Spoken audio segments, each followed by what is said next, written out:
Markets have hit their first serious patch of turbulence for more than 2 years. For many investors, it might just be an unfamiliar experience. Markets have suffered just 2 significant falls since 2008, and both of those were made up in short order.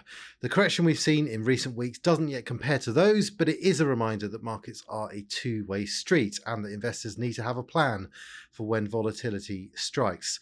So what should that plan be? Who better to answer that than Tom Stevenson, Investment Director here at Fidelity. Tom, welcome along. First, why don't we put some context on the past few weeks? How bad have the falls been? Well, that depends what you're looking at, because the performance in recent weeks has been pretty varied, pretty divergent returns from various markets. The worst, by a long chalk, has been the US market. And that possibly explains why we're having this conversation, why it feels like the stock market has been very disappointing in recent weeks, because we focus so much on that because it's the biggest market, not unreasonably so. But if you look at some of the other markets around the world, I was looking at 5 or 6 markets this morning, comparing them on a chart, and the US is way off down the bottom just over the last month. But if you look at the Chinese stock market, the European stock markets, even our own stock market here in the UK, much better performers. I mean, obviously they've been dragged down a little bit because markets are, in a globalized world, markets are not immune from what's going on in the US. But it really does matter where you're looking to answer that question. And in the US, something like a 10% fall, that's where this term, the correction, comes from. It tends to be a 10% fall from the peak to where you are. That sort of happened in a month or so. It's quite rapid, really, for that kind of fall. Yes, and if we'd been talking a week ago, it would have been a 10% fall. 10% is the sort of broad definition of what we call a correction in stock markets, and I think last Thursday we just hit that. We're probably back to about a 6% fall now. But you're right. The notable thing about the movement in stock markets is not so much how much they've fallen, but how quickly they've fallen. Yeah. There's been a really rapid reassessment by investors over the last month of whether they want to be invested at all and where they want to be invested. I saw some figures this morning actually from a widely watched survey of fund managers. It's run by Bank of America, and it showed that what we've seen over the last month has been the biggest rotation out of the US stock market ever. They've got fund managers have moved from holding 17% more than a neutral weighting, according to the value of the US stock market, 17% more than neutral to 23% below neutral in a month. That's a really rapid change of heart. Yeah, and let's briefly put some explanation as to why. Obviously, there's concern about tariffs and what that's going to do to the US economy and by extension, the global economy. Yeah, that's right. I think that what's happened in the last 3 months or so is there's been a real change in the narrative about the US economy. We've gone from focusing on the sort of glass half full reading of what a Donald Trump second presidency would bring: tax cuts, deregulation, growth, continued outperformance in growth terms of the US compared to the rest of the world. And that has now shifted to the negatives of his approach to tariffs and trade, which is that probably it's inflationary and probably it hits domestic growth. And importantly, he seems to be unconcerned about the stock market and unconcerned about even a recession. Those were 2 things that probably the market didn't really believe before the past month or yes, so. And I think that's a key change between this presidency and the one that started 8 years ago, when Donald Trump seemed to be very focused on the stock market as a kind of gauge, as a measure of his success, and something that he would respond to quite quickly. If the stock market reacted negatively, he would reassess what he was doing. You're absolutely right. He doesn't seem concerned about it just yet. I mean, maybe that will change, but just yet, for the time being, he seems pretty unfazed by it. Yeah, and I mentioned at the start that investors might not be used to all of this. That's because The last big fall we saw in the US market, we are going to be talking mostly about the US market here, I think. Last big fall was in 2022 and the war in Ukraine, which was quite a nasty fall in markets. But it gets forgotten, doesn't it? Because we then went on to have 2 really strong years, completely wiped out any losses that we'd had, and then added a whole bunch of gains on top. And then before that, we had COVID, similarly, very, very nasty in the moment, but recovered really, really quickly. Within sort of days or weeks, a lot of the losses have been recovered. I think all of the losses were recovered within a few months of that COVID fall, in the US market at least. Is there a danger that we've got a generation of investors, kind of includes me, to be honest with you, who aren't really used to significant falls? You have to go further back than that, the financial crisis really, of deep falls that were then prolonged and took a long time to recover.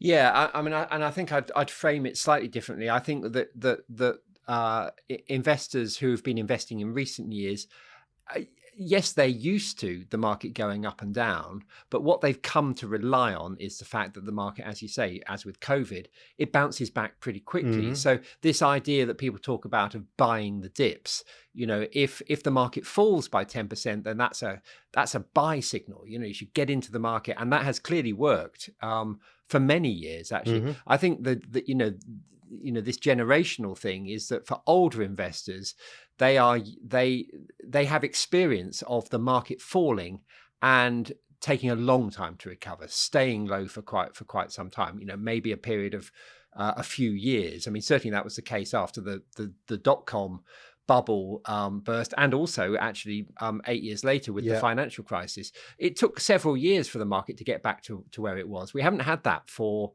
for a good 15 years. Yeah, and you can find all sorts of figures on how long markets take to recover from bear markets, which is a 20% fall, so not sort of twice as bad as we've seen in the past month. And that really, you have to go back to 2008 to get a particularly nasty one. But as investors, I guess you kind of have to count on these coming along multiple times through your kind of investing journey, don't you? They are part of the territory. We're going to come on to really the best approach for this, but that's a good thing to bear in mind straight away, is that this is absolutely part of the territory. Yes, and I think it's absolutely right to understand and to remind ourselves that the last 15, 16 years since the financial crisis have actually been something of an aberration in stock market history terms, and the circumstances, although there's been a lot of economic turbulence and turmoil in that period, the policy backdrop, the interest rate backdrop has been very supportive of assets like stock markets. Yeah. Okay. So the question now, Tom, is what's the best approach to falling markets this time round, but in general, I suppose. You've been writing this week, haven't you, Tom, about the frame of mind that you have to put yourself in during times like this. What are the things that you tell yourself? Well, I mean, there are a few things, and maybe we'll come on to them. But I mean, the one thing I would draw out here to start with is the fact that markets go up over time, and that they tend to go up more than they fall back. I mean, if you look at the figures, actually, the number of days in which the market is rising is, there are about twice as many as when it's falling. The market goes up about 65% of the time. It falls about 35% of the time. That's an important thing to remember, because the psychology of being an investor in those two different types of markets, a rising market and falling market, is completely different. When the market's going up, you tend not to think too much about it. You just assume that that's normality, which it is, and you're pretty relaxed about it. When on the more minority periods when the market is falling, you focus on it a lot, and it's difficult. It's difficult to stay calm in those periods, but essential. Yeah, and one of the things that jumped out to me from your article was the statistic that over the past century, the US stock market has been at least 5% below its most recent peak more than half the time. So basically trading at least 5% below where it had recently been, and at least 10% below its peak around a third of the time, and more than 20% below its peak a fifth of the time. And to unpack all of that slightly, what that's saying is that it's actually perfectly normal to be sort of in this sort of position we're now in of we're not at the top. Things have cooled off a bit. They've fallen. We've eased back from where we were.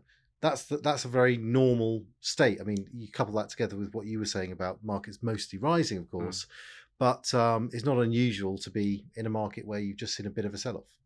It's completely normal, and if you think about it, it's pretty logical. I mean, if if you think about it in terms of a chart, starting bottom left and going to top right, but not in a straight line, then quite a lot of the time you're not going to be at the high point, and most of the time, you're within a few percentage points of the most recent high, and you're pretty relaxed about it. But there will be some periods when you're a little bit more below the previous high, maybe 5, maybe 10, even at times 15, 20% below the high. But it's a completely normal part of the process. Yeah, indeed. And of course, the position that you find yourself in once this volatility arrives, and volatility, it's a bit of a euphemism, isn't it? What we basically mean is a falling market in those moments. Yeah, I mean, volatility, of course, means both up and down, but we tend to only use the expression. That's right. And the position you find yourself in when that comes along, it sort of depends on your position before it came along, right? And particularly the state of your portfolio and the diversity that you've got within the investments in your portfolio. Yeah, absolutely. I mean, diversification is a really important aspect of managing a portfolio in a prudent and a safe way, and also from a psychological perspective, because it gives you a smoother ride. I was looking at my own personal portfolio in the last day or so, in the context of this fall in the market. So we talked about the US market being down as much as 10%, maybe 6 or 7% currently. I looked at my portfolio, it's down about 3% from its most recent high valuation. And that's about right. And you would expect that because some markets have gone up. I've got some cash. Relatively speaking, although the US is probably my biggest holding, which is right, because it's the most important market in the world. It's a long way from 100% of my portfolio, so therefore you would expect the fall to be less overall. Yeah, you don't feel the maximum falls. We're talking about a 10% fall in a month. You only feel that if all your investments are in the S&P 500 in that proportion. There's all sorts of ways in which you can be diversified to soften that blow, right? I mean, thinking about what's done its job as a diversifier this time, gold stands out. That would have done a good job, wouldn't it, as a diversifier? But also perhaps European equities. You mentioned that they've been had a very strong start to the year, haven't fallen as far. So I mentioned that. I mentioned earlier on. I mentioned I'd looked at 5 or 6 different geographical markets. I plotted them on a chart, compared them all starting at the same point, and they sort of fanned out as you would expect. I also put gold on there, and gold is way up the top there. So it's over the last 3 months best performing asset. Actually, it's been the best performing asset for a bit longer than that. But yeah, it's been a very good diversifier. Again, if you'd only held the US stock market and gold, you'd probably be nicely up. But the point is that you didn't know that ahead of time, and so all those potential diversifiers from your main holdings of the stock market investments, there needs to be a spread of them, right? I mean, that's the point about diversification. And you need to sort of remember in the moments when it's annoying to be diversified as well. Maybe fast or rewind 6 months or a year ago. All those, European equities and gold might not have been so sort of pleasing to hold, but now they're showing their worth. Yeah, absolutely. So, I mean, I did actually do that exercise. I like, that same chart that I looked at for the last 3 months, I also looked at for the previous 12 months. And it was, apart from gold, which did well in both periods, that's another story. All of the geographical regions were almost the mirror image in the previous 12 months as they were in the last 3 months. And yes, so you don't know, and it's the lack of knowledge that is the main argument for diversification. And someone made the point, which is a good point, that sometimes the most sensible investment approach doesn't necessarily result in the best outcome. It doesn't mean that it wasn't the right thing to do at the time. So, for example, over a very long period, maybe over the last 50 years or so, if you were a US investor, it didn't actually make any sense for you to diversify outside the US. You would have probably been not sensible. It would have paid off for you to just invest in the US. Doesn't mean that that was the right thing to do, because you didn't know what the next 40 years was going to hold. Yeah, exactly. And finally, we should have a word on timescales here, because all of this is far easier to handle, isn't it? If you know that you don't actually need to sell your investments anytime soon, and you can give them a chance to recover, you need to make sure that you don't have money exposed in investments that you're going to need at short notice. Basically, that's a key thing. And yes, we're talking about in hindsight, but this is why it's good to give your sort of investments and your portfolio kind of ongoing maintenance to ensure that actually, am I going to need that money? Because it will be most painful if you have to actually sell assets when they've fallen in value.